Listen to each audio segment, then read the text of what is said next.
Abrir a palavra de Deus em Gênesis capítulo 50.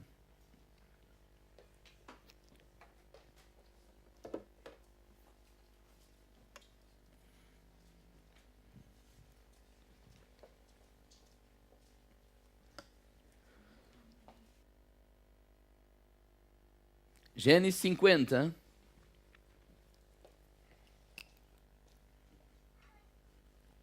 Os irmãos já devem estar fartos de ouvir sobre o José. Mas ainda não é hoje a última lição. Nós temos dado o título desta série Do Sonho ao Destino. Deus tem um sonho para cada um de nós.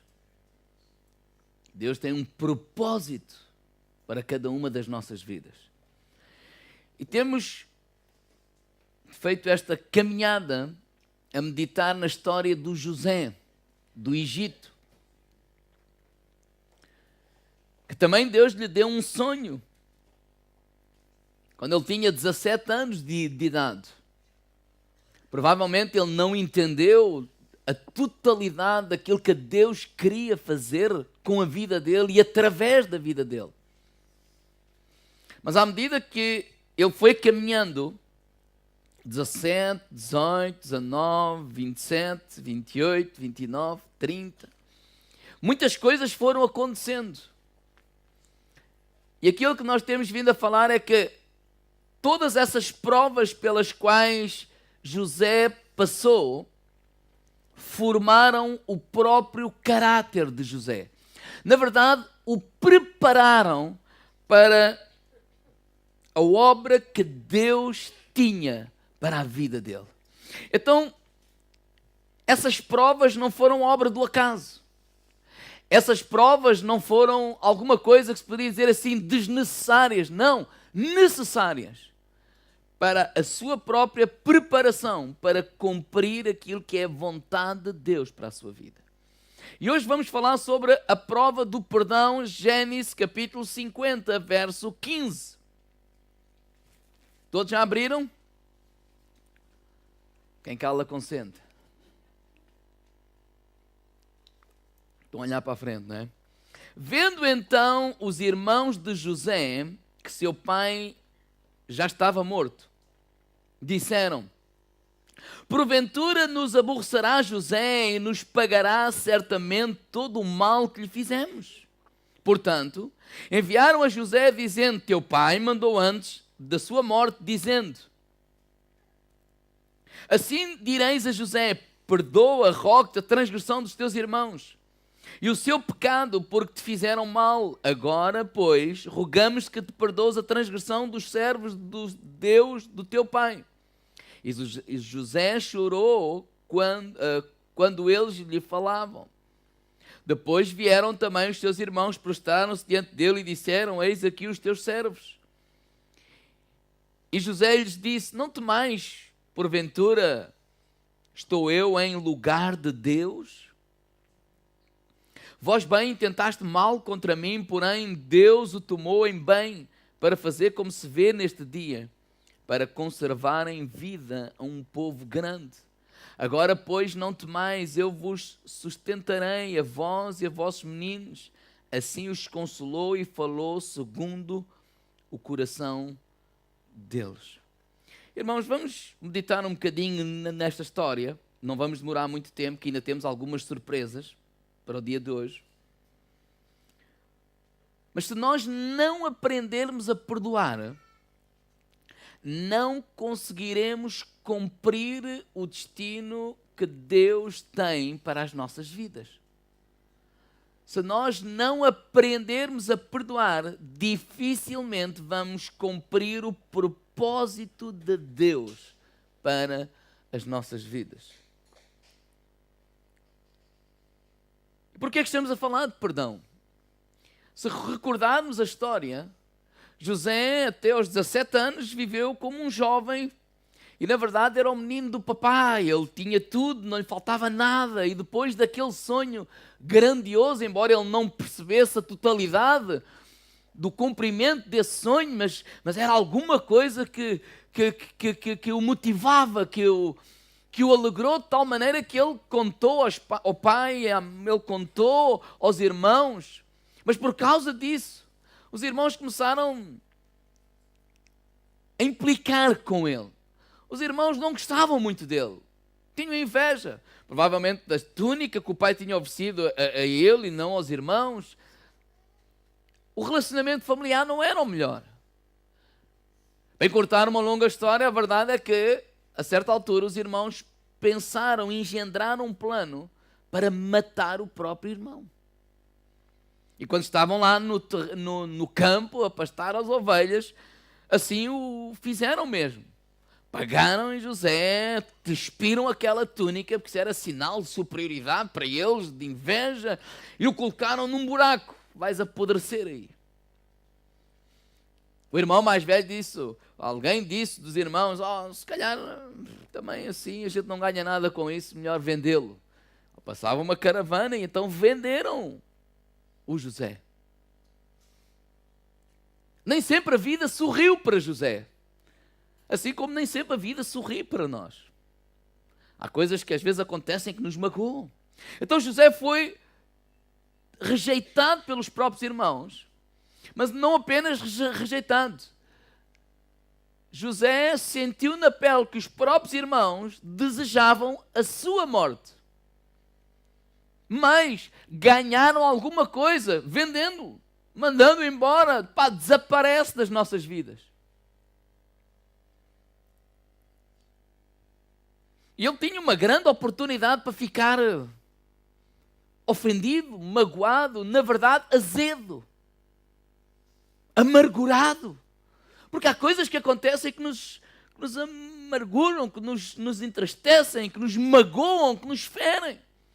E quando ele está lá na casa de Potifar, servo do Potifar, e está lá a fazer a sua vida, a mulher de Potifar implica com ele, quer dizer, gosta dele, ou quer ir para a cama com ele, e ele diz que não, por causa da sua integridade. Ele é um homem íntegro, fiel, e aquela mulher mente, e por causa da mentira daquela mulher, da maldade daquela mulher, ele vai parar à prisão. A vida realmente não estava a sorrir da melhor maneira para José. Mas diz que na prisão, Deus era com ele e ele continuou a ser a mesma pessoa.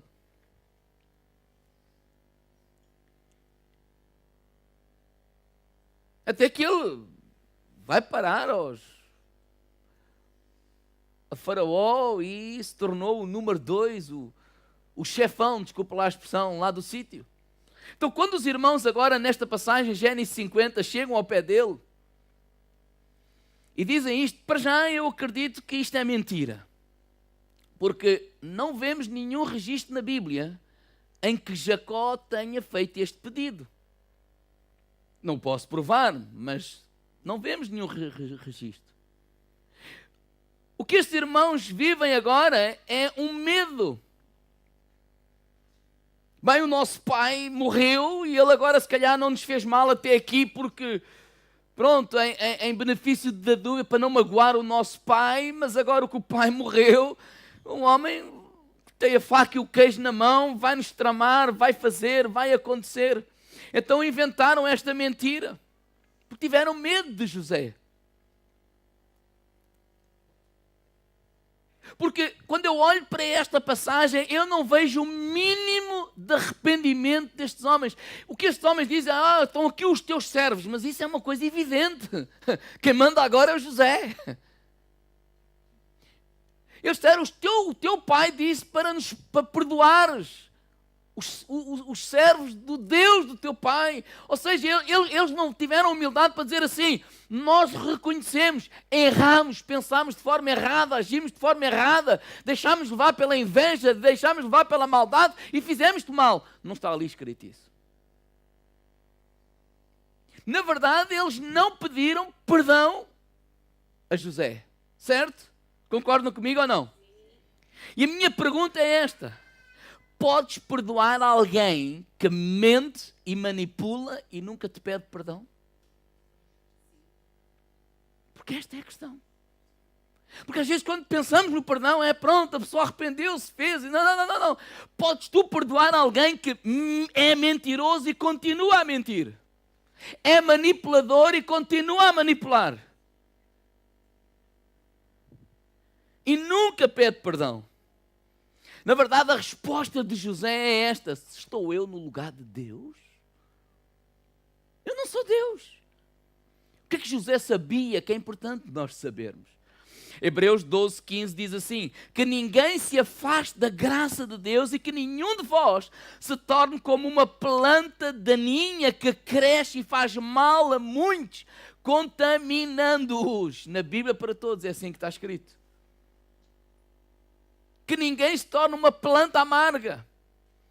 O que é amargura? Amargura é um sentimento de mal-estar produzido por uma ofensa, produzido por uma ferida, produzido por uma mágoa. Quando alguém nos magoa, quando alguém nos faz mal, quando alguém nos fere, e nós agarramos e abraçamos essa ofensa, agarramos e abraçamos essa ferida, e a recordamos, e a recordamos, e a remoemos, e a remoemos, e andamos com ela de dia e de noite.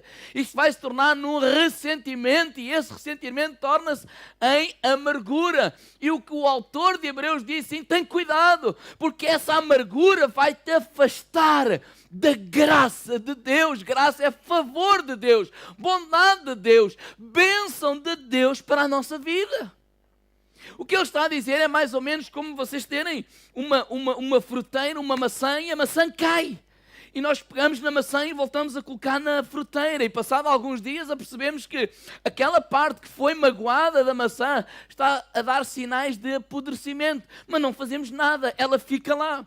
E à medida que o tempo passa, aquela parte pequenina, podre, ou que está mais escura, começa a aumentar e aumentar e aumentar, e apercebemos que toda a maçã está a ficar podre. E se nós não a tiramos lá da fruteira e a deixamos estar mais semana e mais semanas e mais semanas, quando nós damos conta, ela vai contaminar tudo o que está à sua volta. E é isso que acontece connosco. Alguma coisa, a vida é um vai-vem de ofensas. A vida nós na vida temos tantas oportunidades, milhentas oportunidades de ficar ofendidos. Às vezes coisas mais graves, outras menos graves, sei lá, circunstâncias, adversidades, pessoas nos magoam, nos ferem, dizem isto, dizem aquilo, fazem isto, fazem aquilo. E se nós abraçamos essa ofensa, se nós abraçarmos essa ferida, se nós cuidarmos dela e andarmos a remoer e a pensar no que me fizeram, no que me disseram, eu devia ter feito, eu devia ter dito, quem é que ele pensa que é? E esse sentimento vai se tornar num ressentimento.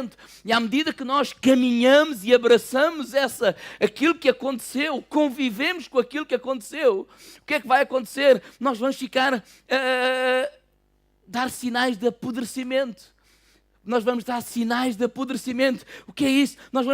E isso vai se expressar com as nossas reações negativas, o tratamento do silêncio, ou então reações ríspidas, ou então nós nos isolarmos, ou então nós estamos muito agressivos, sei lá, mil e uma coisa que pode expressar, que tem a ver com aquilo que está cá dentro. Na verdade, nós estamos a ficar amargurados e nem sequer nos apercebemos. Então toda a nossa vida vai ficando contaminada. E sempre que nós convivemos com alguém, vamos falar no que fizeram, que é que pensam, e fizeram isto e aquilo e aquilo outro. E quando nós damos conta, nós somos uma pessoa cuja presença é evitada. Porque estamos amargurados. E o que eu vejo na vida de José, irmãos, e que eu aprendo na vida de José, precisamos, em primeiro lugar, reconhecer que a ofensa, ou a ferida, ou a mágoa é lixo, diga ao irmão ao lado, lixo, que de repente se apresenta na nossa vida. E porquê é que eu usei esta expressão? O que é que nós fazemos ao lixo? Eu não sei na vossa família, mas na minha casa nós produzimos muito lixo. É pena aquilo não dá para vender. Produzimos muito lixo. E o que é que nós fazemos ao lixo? Abraçamos o lixo. Não é? E pomos lá num saco e disse assim, esta noite tu vais dormir comigo. Porque este lixo é meu. Saiu de nós. É isso que nós fazemos. E porquê de noite? Que é para nós lembrarmos, olha, eu pus lá aquela coisa de iogurte, foi ontem, não sei quando. Eu estou a brincar para dizer o quê? Porque não é isso que nós fazemos. Nós deitamos fora o lixo. Porquê? Porque é lixo. Porque olhamos para aquelas coisas e reconhecemos, são lixo. E lixo nós deitamos fora. E se nós olharmos para as feridas, para as mágoas, para aquilo, para as ações que os outros fizeram, que nos magoaram, como lixo, nós vamos soltar em vez de agarrar. Nós vamos deixar ir, nós vamos deixar escorrer como se fosse água. Aconteceram, sim, é verdade, mas as más ações ficam para quem as pratica. E eu não estou a dizer isto, a dizer assim, o pastor está a querer dizer que não é importante o que aconteceu. Não. O pastor está a querer dizer que aquilo que me fizeram está certo. Não. Está errado, está mal, mas já fizeram. E o que o autor dos Hebreus diz é assim, se tu não podes mudar aquilo que te fizeram, mas podes não deixar que aquilo que te fizeram impeça de continuares a caminhar em direção ao propósito de Deus para a tua vida, em direção àquilo que é o plano e o propósito de Deus, e não deixar que essas coisas que aconteceram estraguem o teu presente e possam hipotecar o teu futuro, para que, se nós ficarmos amargos, nós ficamos longe da graça de Deus, ficamos longe do favor de Deus, e se ficarmos longe do favor de Deus, nós não vamos cumprir aquilo que é a vontade de Deus para a nossa vida. E o que é que eu vejo com José? Isso mesmo. É muito mais fácil quando as coisas acontecem, digo ao irmão lá, deitar logo fora, do que nós abraçarmos semanas, meses e anos, que depois torna-se um grande castelo, difícil de deitar abaixo. Quando eu olho para José, quando ele é rejeitado e é vendido, como é que eu percebo que ele não é uma pessoa amargurada? Pela atitude dele na casa de Potifar. Ele passa do menino do papá, da melhor túnica, de ter tudo, todos os outros a servirem, a passar a ser criado e a servir os outros. E ele não está com má cara. E ele não é uma pessoa azeda, porque diz que ele era agradável na casa de Potifar. E por causa de ser agradável na casa de Potifar, e por causa que Deus estava com ele, tudo quanto ele fazia, Deus o abençoava de tal maneira que na casa de Potifar o homem gostou tanto dele, tanto da atitude dele, tanto deste rapaz que tinha comprado, que o colocou sobre toda a sua casa. Isto me explica o quê? Que aquilo aconteceu, é verdade, mas ele soltou. Na verdade, em Gênesis 50, quando eles falam, o teu pai disse perdoa, o José já tinha perdoado há muito. E vemos isso pela atitude dele. Porque o José nunca demonstrou ser uma pessoa amargurada. E tinha razões para o ser. Sim ou não? Claro que tinha.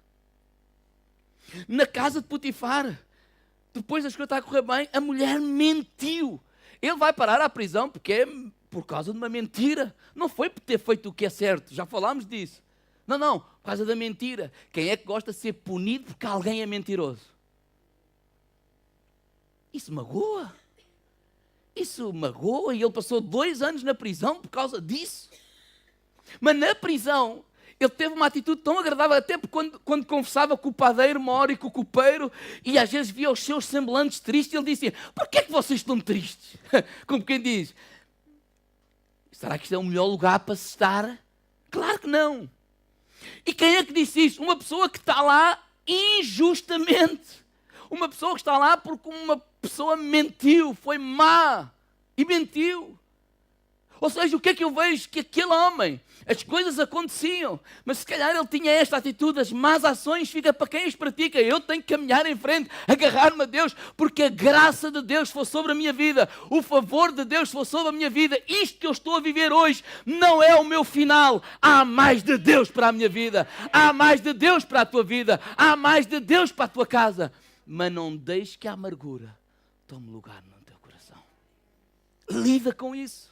Eu não estou a dizer que é fácil. Pastor, mas eles não tinham o direito de fazer o que fizeram. É verdade, não tinham o direito de fazer o que fizeram, mas fizeram. Pastor, eles não tinham o direito de dizer o que disseram. É verdade, mas não tinham o direito de dizer o que disseram, mas disseram. E eu e tu não somos responsáveis por aquilo que os outros fazem, mas somos responsáveis pela maneira que reagimos perante aquilo que os outros fazem. Ele podia estar magoado com o copeiro, porque interpretou um sonho, ao fim e ao cabo foi amigo do seu amigo e ele esqueceu-se dele. E quantas pessoas vivem, oh pastor, os amigos só, olha, só se lembram de nós quando precisam. Mas quantos vivem amargurados por causa disso, porque dizem sempre o mesmo. E depois julgam todos como iguais. É verdade algumas coisas que nós vivemos e passamos. Mas lembra-te, solta isso. Não te agarres a isso. Porque a solução para a tua vida não está a nós agarrarmos a isso. A solução para a nossa vida não está a nós ficarmos presos a essas coisas. Mas sabendo que quando nós soltamos isso, é como José disse, eu não sou Deus. Eu não estou a dizer que eles fizeram bem. O que eu estou a dizer é, Deus cuide deles, porque eu vou cuidar é do meu coração. Diz lá em Romanos 12, 19, na Bíblia para todos, meus caros irmãos, não façam justiça pelas vossas mãos. Deixem que seja Deus a castigar, pois diz o Senhor na Sagrada Escritura, a mim é que pertence castigar, eu é que darei a recompensa. Na Nova Versão Internacional diz, amados, nunca procurem vingar-se, coloca isso aos pés de Jesus. Eu estava a pensar, por que às vezes parece que é tão difícil perdoar? Eu não estou a dizer que é fácil, mas parece que estava a pensar, Deus, como é que eu posso ajudar aquelas pessoas que vivem há anos? Não é porque há tempo que nós precisamos lidar com as coisas, mas às vezes já passou 5 anos, 10 anos, 20 anos e ainda vivem lá atrás. E eu estava a pensar nessas coisas e há algo que Deus colocou no meu coração. Eu não sei se vai fazer sentido para vocês, mas para mim fez. Nós precisamos aprender a receber o perdão de Deus. Ouçam isto, Mateus 6,12, aquela oração que Jesus nos ensinou, diz assim, perdoa-nos as nossas ofensas como nós perdoamos aqueles que nos ofenderam. Faz parte da oração do Pai Nosso. Perdoa-nos como nós perdoamos. O que nós estamos a pedir a Deus é assim, Senhor, faz connosco como eu faço com os outros.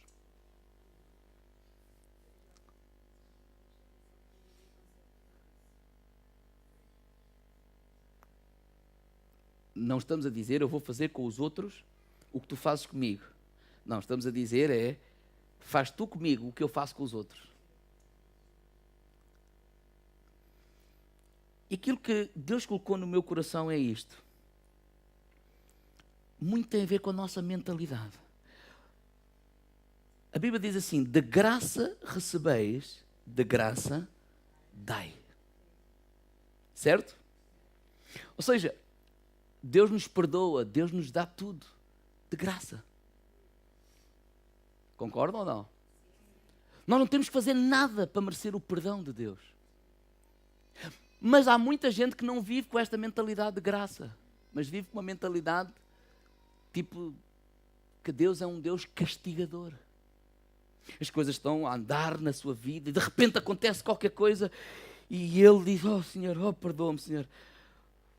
Perdoa-me, Senhor, olha, obrigado, Senhor, perdoa-me porque, pronto, eu sei que eu merecia isto, porque, pronto, eu não fui ontem ao culto, ou eu não dei o dízimo, não sei o quê, ou seja, é a mentalidade assim, eu merecia aquilo que aconteceu, ou seja, Deus está-me a punir porque eu não fiz isto, ou porque eu não fiz aquilo. Há muita gente que vive com esta mentalidade. Se eu viver com esta mentalidade, dificilmente eu vou dar perdão, porque eu acho que eles têm que pagar por aquilo que fizeram, porque no fundo é assim que eu vivo.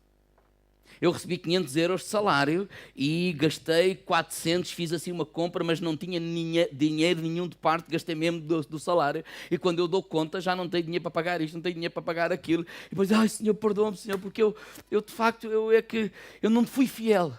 Não, isso não é uma questão de fidelidade, isso é mesmo uma questão de matemática. Ninguém pode comprar uma coisa de 400 euros quando ganha apenas 500, não tem dinheiro nenhum de parte, vai-te fazer falta para o resto do mês. Mas está aqui a mentalidade de eu mereço este castigo. Então, se eu tenho essa mentalidade, eu vou retribuir isso para com os outros.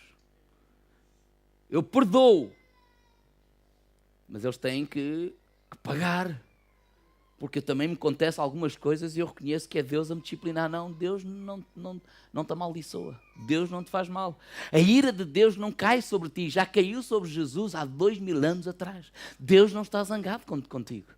Por difícil que possa parecer, receber o perdão de Deus é dizer: Deus, eu não tenho que fazer nada. Mas há pessoas que vivem com esta mentalidade: eu tenho que orar, eu tenho que fazer isto, porque se eu agradar a Deus, Deus me vai abençoar. Não, eu não faço as coisas para agradar, para mudar as ideias de Deus, não. Mas se eu viver com esta mentalidade, se alguém fizer isto ou aquilo, mesmo que me peça perdão, eu vou dizer: agora eu vou ter que ver se há sinais de arrependimento. Eu vou ter que ver se há mesmo mudança. Porque no fundo, a maneira como eu me relaciono com Deus, no fundo, é essa mesma forma que eu me relaciono com os outros. Quantas pessoas que fizeram isto ou aquilo ou aquilo outro, Deus já os perdoou, mas eles não receberam o perdão de Deus. Se culpam: pastor, se eu estou nesta vida, a culpa é toda minha. E isso acontece há anos. Ou seja, Deus já os perdoou, mas eles não receberam o perdão de Deus. Então é importante nós aprendermos a receber o perdão de Deus. De graça. Favor de Deus. Imerecido. Eu não tenho que fazer nada, tenho que dizer-se obrigado. E quanto melhor eu aprender a receber o perdão de Deus, mais fácil me é conceder o perdão. O que José está a dizer assim: estou eu no lugar de Deus? Eu não sou Deus. Eu não sou Deus. Ele não está a dizer que vocês fizeram bem. Ele está a dizer assim: eu não sou Deus. O grupo pode vir até aqui. Eu não sou Deus.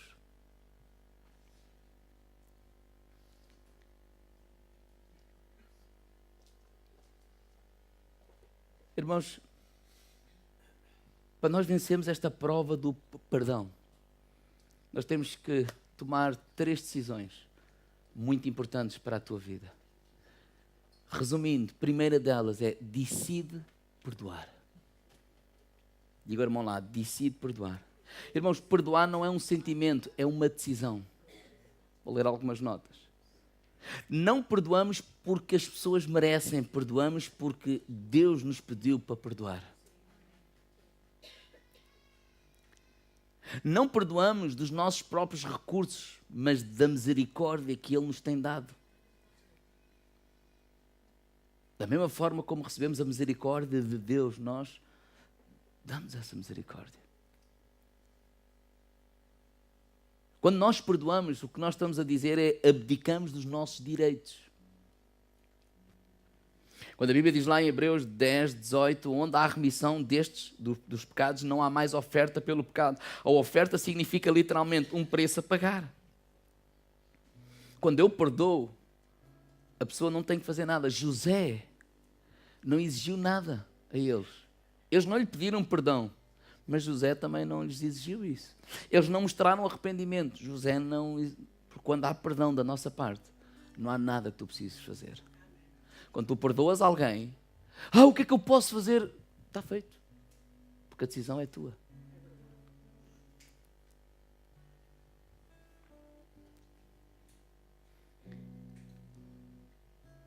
Quando se fala em perdoar, quando necessário, perdoa a ti próprio. Mas José não decidiu só perdoar. Às vezes nós decidimos perdoar e dizemos assim: mas eu ainda não consigo ultrapassar isto. Sabe porquê? Porque nós não decidimos a segunda coisa, que é não julgar. Diga ao irmão ao lado: cala a boca. Enquanto tu julgas, tu vais reviver a coisa. É verdade ou não é? Concordam? Se eu não quero que aquilo me oportune, se eu não quero que aquilo me inquiete, se eu não quero que aquilo me tire o sono, sempre que eu ouço o nome do fulano, e se alguém disser aquela pessoa é uma joia, isso então tira-nos do sério. Mas decide não julgar.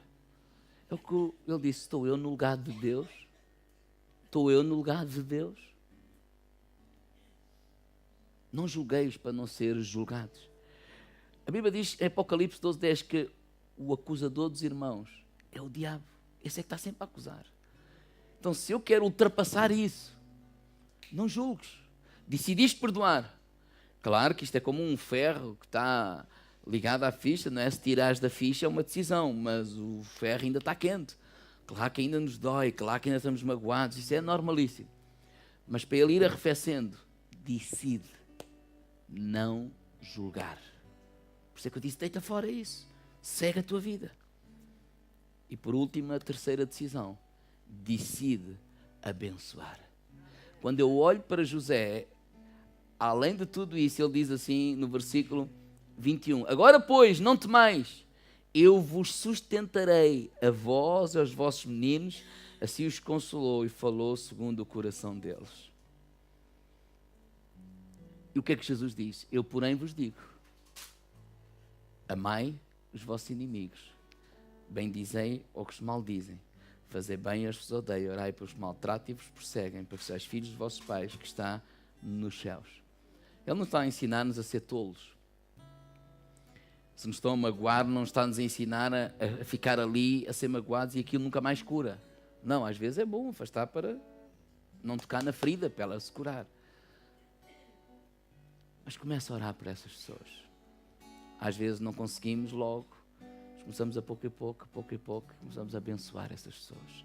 Fazer bem. Vencer o mal com o bem.